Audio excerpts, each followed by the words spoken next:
네, 여러분 반갑습니다. 최원장입니다. 시험 대비하시느니라 다들 고생 많으셨습니다. 어떻게 좋은 결과들은 있으셨는지요?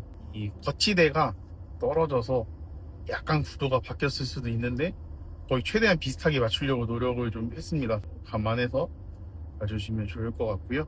저희도 이번에 시험에 좀 쉽게 나온 학교들은 쉽게 나왔는데 역대급인 학교들은 정말 역대급으로 나온 것 같아요. 정말 어렵고 복잡하고, 특히나 저희는 요번에 한 학교 한 학년이 일반고인데도 불구하고 시험 문제를 11페이지를 냈어요. 11페이지. 되게 두꺼웠겠죠? 11페이지에 30문제를 냈는데 뭐라고 말을 해야 될지 들어보니까는 과학고 출신의 선생님이 계시다고 하더라고요. 저는 좀 안타까워요. 왜냐면은 이게 문제 형식이 학생들이 연습할 수 있는 형식도 아니고 좀 되게 난해한 형식들이 나왔어요. 우리가 기존에 알고 있는 뭐 밑줄 친 것의 의미에 대한 함축 의미 추론의 문제였었다면, 요번에 출제된 변형 중에 어떤 게 있었냐면 이 밑줄 친 것에 대한 근거가 무엇이냐, 이런 문제가 나왔었어요. 그런 문제 낼 수도 있잖냐, 뭐 낼 수도 있죠. 낼 수도 있는데 기본적으로 학생들이 풀 수 있을 만큼 해줬으면 좋았을 텐데, 생각해보세요. 시험 시간이 50분인데 시험 문제가 30분이고 거기다가 시험지가 11면이에요. 그러니까 6장이 온 거지. 그 B4 사이즈의 6장의 시험지를 받은 학생들의 기분은 어땠을 거예요? 학생들 좀 쉽게 해주면 좋은데, 문제 잘 풀게 해주면 좋은데 왜 심술을 부리는 건지 저는 잘 모르겠어요. 그렇게까지 했었어야 된다. 문제가 그렇게 많았어야 됐나? 50분 안에. 그냥 좀 물어보고 싶어요, 선생님들한테. 본인들은 그렇게 공부해서 그렇게 풀 수 있나? 좀 아쉬웠습니다. 수학 같은 경우에도 어떤 학교는 좀 복잡한 계산식이 많은 문제들이 있었던 학교들이 있고요. 어떤 학교는 8문제가 5.0점으로 똑같았던 학교들도 있어요. 그러니까 난이도가 이제 비슷하다고 볼 수는 없지만 문제 하나에 대한 파괴력이 크기 때문에 문제 수가 적어도 긴장을 하고 풀어야 되는, 좀 압박을 하는 그런 문제들도 사실 좀 있었고요. 그러다 보니까 학생들은 공부를, 뭐 그래도 그렇잖아요. 제가 들었던 얘기 중에 동기는 다 있다고. 그러니까 시험 준비를 잘하고 싶다라는 동기는 누구에게나 있잖아요. 누구에게나 있는데 그거를 좀 실현할 수 있도록 시험 문제를 만들어주면 좋은데, 아예 손을 못 대게 만들어버리는 학교들을 보면 저도 시험 대비하면서는 사실 좀 지치는 것 같아요. 지치는 것 같고 참 여러 가지 생각들이 드는 이번 시험 대비였어요. 이번 시험 대비가 고교학점제 첫 해에 해당하는 학생들을 이제 1년 동안 굴려보고 난 결과 학교들에서 문제를 어렵게 내도 이상이 없겠다 판단이 들었나 봐요. 1등급이 10%인데도 불구하고 변별력을 위해서 어렵게 냈다라고 하는 게, 학생들이 진짜 고난이도 문제를 잘 푸는 학생들이 있었을까 싶기도 한데, 어떤 학교, 아까 그 어렵게 나왔던 학교는 수학 평균이 25점이래요. 25점. 말이 됩니까? 반절이면 50점이라도 나와야지 25점이 평균이라고. 그것도 되게 자랑스럽게 생각하겠죠. 그래서 사실 마음이 안 좋아요. 시험 대비하고 나서 학생들도 열심히 해서 잘 했으면 좋은데 주눅들어요. 해도 이렇게 무슨 의미가 있냐고, 소용이 없다고 하는 친구들이. 이게 학교들이 특목자사 정도라고 하면은 괜찮을 텐데, 일반고에서 이렇게 학생들을 좀 소위 말하는 못 살게 굴어버리면, 학생들이 그렇게 문제를 어렵게 내버리면은 공부하고 싶을까요? 공부해봐야 별 의미가 없다라는 생각이 들 텐데, 그 학생들은 뭘 가지고서 공부를 할지 참 어렵습니다. 이 마음이 어렵고, 저도 제 나름대로 열심히 준비해주고 자료도 많이 주고 했지만서도 또 학생들이 시험 못 봤다고 저한테 얘기를 하는 거 보면 안타깝기도 하고 또 미안하기도 해요. 저는 제 나름대로 뭐 저희 시험 대비가 다른 시험 대비들보다 좀 독특하게 개인별 케어를 좀 많이 하고 관리를 많이 하는 시험 대비임에도 불구하고, 그렇게 열심히 찾아서 만들어 줬음에도 불구하고 결과가 나오지 않아서 슬퍼하고, 뭐 그렇게 하다 보면 당연히 학원도 그만두는, 뭐 옮기겠죠. 옮겨서 더 잘 되면 좋을 텐데, 옮겨서 가는 모습들을 보면서는 여러 가지 생각들이 들더라고요. 이번 시험 대비하면서는 저렇게까지 했었어야 됐을까? 학생들한테 공부를 어느 정도 해서 풀 수 있는 문제들을 좀 만들어주면 좋을 텐데, 그렇다고 이제 오해하시면 안 되는 거는, 저는 무조건 문제를 쉽게 내자는 반대입니다.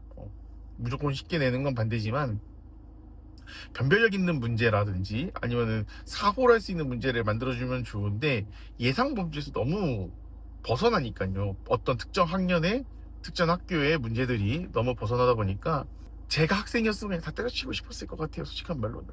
해봐야 무슨 의미가 있나 싶기도 하고. 그래서 시험지를 받아서 영어과는 좀 분석을 깊게 하고 있는 중입니다. 수학과 분석은 제가 대수 과목은 어느 정도 좀 올려놨어요. 대수 과목하고 그 공통수학 그 분석한 거는 어느 정도 좀 올려놨고, 이게 재밌는 게 학교들이 있으니까 난이도 분석이 되고 또 이제 연습을 다양하게 해볼 수 있는 기회들도 사실 좀 있더라고요. 네, 그런 게 좀 좋았고, 어떤 학교의 어떤 학년은 그 학교, 여러분들도 혹시 아시는 그 학교는 이번에도 출처를 안 밝힌 지문들을 좀 문제로 시험 범위로 냈습니다. 심지어 그 범위에서 문장을 다시 써서 지문을 만들. 왜 그렇게까지 해야 되나?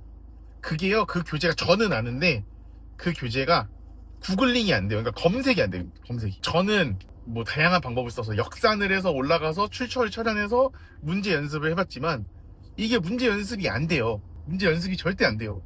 학생들이, 선생님들이 문제를 내는 것도 한계가 있지. 문제 범위도 출처가 어딘지도 모르는데 그걸 가지고 기본적인 연습 문제를 낼 수가 있겠냐고. 그러니까 어느 정도 학생들이 도움을 받을 수 있는 환경까지도 좀 만들어주면 좋은데, 물론 이제 공교육한테 학원 사정을 봐달라고 하는 건 절대 아니에요. 그런 건 아니지만 그런 것들을 좀 대비할 수 있는 방법이라도 좀 주면 좋은데, 지문 범위를 알 수 없게 해놓고 그래놓고선 공부 열심히 하면 잘 받을 수 있을 거라고 하는 게 그게 맞는 건가 싶은 생각이 좀 들긴 합니다. 저는 그게 시험지가 프린트가 16장 16페이지가 나왔거든요. 지문이. 저는 다 찾았습니다. 범위. 찾아야죠. 태권장 아닙니까? 찾아야죠. 그래서 학생들은 점점 마음이 힘들어지고 아파지고 약해지는데, 학교는 더 악랄하게 이 친구들의 변별이라는 목적으로 문제를 그냥 너무 상식받고 어렵게 내는 건 아닌가 싶은 생각이 들었던 이번 시험 대비였어요. 간단하게 시험 대비 후기를 좀 얘기를 해봤는데, 뭐 분석이나 아니면 제가 시험 대비를 어떻게 했는지는 블로그에 자세히 나와 있고요. 저희가 2주 동안은 제가 아니라 고1 고2 같은 경우에는 저희 문지영 선생님께서 독해 특강 느낌으로 해가지고 그 지문 내에서의 소재 찾기, 아니면 이제 논리 구조, 아니면은 답의 근거, 핵심 찾기와 관련돼서 지난 3개년 동안의 모의고사 문제들을 풀어보면서 점검하는 시간을 좀 가지고 시험 대비 들어가게 되면은 기존과 동일하게, 종전과 동일하게 시험 대비를 진행을 하게 됩니다. 영어과 같은 경우에는 아무래도 논리 구조라든지 내용의 이해, 그리고 문장의 해석 등을 중심으로 확실하게 공부를 한 다음 그에 관련된 다양한 문제들과 다양한 워크북을 좀 풀어볼 생각이고요. 중간 때 어떻게 나왔는지 알았으니까 기말 때도 뭐 요런 느낌으로 문제가 나오지 않을까 하고 추측을 좀 해보려고 합니다. 좀 가슴 아팠던 시험 대비였고요. 마음도 아팠던 시험 대비였던 것 같아요. 그런 것 같아요. 차라리 열심히 안 하고 놀았으면은 그냥 그러려니 하는데, 할 만큼 열심히 하고 죽어라 했는데 결과가 안 나오면은 그거만큼 허탈한 건 없잖아요. 이게 뭐 한 번 넘어졌으니까 과정이니까 라고 하지만, 이게 한 번의 시험이 미래를 좌우하는, 뭐 속된 말로 한 번의 시험으로 인생이 좌지우지 될 수도 있는 시험인데 이렇게까지 문제를 냈었어야 된다. 학생들조차도 우리가 소위 말하는 약간 현타가 왔을 것 같은 그런 문제들이 좀 많아서, 저 개인적으로 좀 시험 대비의 그 어떤 프로세스라든지 시험 대비 과정 자체가 나빴던 건 아니라, 이 시험 대비를 하면서도 결과가 나올 수 있게 만들어주는 게 저희의 목표인데, 학생들이 정말 열심히 잘 따라왔어요. 힘들어도 끝까지 포기하지 않고 막 중간에 막 지친다고 막 하는 친구들도 있고 했지만 그래도 열심히 왔다. 열심히 왔는데, 열심히 왔으면 그만큼 또 결과가 잘 나와주면 좋은데 결과가 잘 안 나오니까, 그리고 또 같은 학교에 있는 친구들 중에 어떤 친구는 잘 봤는데 어떤 친구는 못 보고 뭐 이런 것들이 겹치니까 학생들이 시험 대비에 있어서 받는 스트레스가 단순하게 문제를 풀고 시험 대비를 하면서 받는 스트레스보다 다른 친구들과의 비교도 있을 거고요. 시험지 자체의 난이도에 대한 것들, 그리고 그거에 어떤 부차되어서 나오는 그 안 좋은 생각들, 이러다가 뭐 대학을 못 가면 어떡하지, 인생이 망하면 어떡하지, 막 이런 생각들이 있거든요. 그런 것들 때문에 좀 가슴이 아팠던, 마음이 아팠던 시험 대비였었던 것 같습니다. 여러분들의 시험 대비는 어떠셨는지 댓글로 좀 남겨주시면 좋을 것 같고요. 오늘은 짧게 그냥 영상 좀 남겨봤어요. 우리 이제 6월 모의고사 준비도 해야 되고 기말고사 대비도 좀 해야 되죠. 남은 기간 열심히 해서 결과가 죄송합니다. 이미 조진 결과라면 당황하지 말고 다음 시험 대비를 위해서 열심히 노력하자. 여러분 잘 본 친구도 있으면 더 잘 볼 수 있도록 노력하자. 그리고 선생님들 시험 대비해 주셨던 선생님들 진짜 정말 고생 많으셨습니다. 진짜 고생 많으셨고 요즘엔 그런 생각을 좀 합니다. 우리가 이제 롱런이잖아요. 단거리 달리기가 아니라 육상 마라톤이니까 그걸 버틸 수 있는 나만의 어떤 뭐 주의 환기, 리프레시먼트 아니면 좀 휴식기를 갖는 게 중요하다는 생각을 좀 합니다. 여러분 그 시험 대비한 학생분들 고생 많으셨고 시험 대비한 선생님들 정말 고생 많으셨고 아직 끝난 건 아니니까요. 마지막까지 최선을 다해서 좋은 결과 얻으셨으면 좋겠습니다. 여러분 남은 하루도 행복한 하루 보내세요.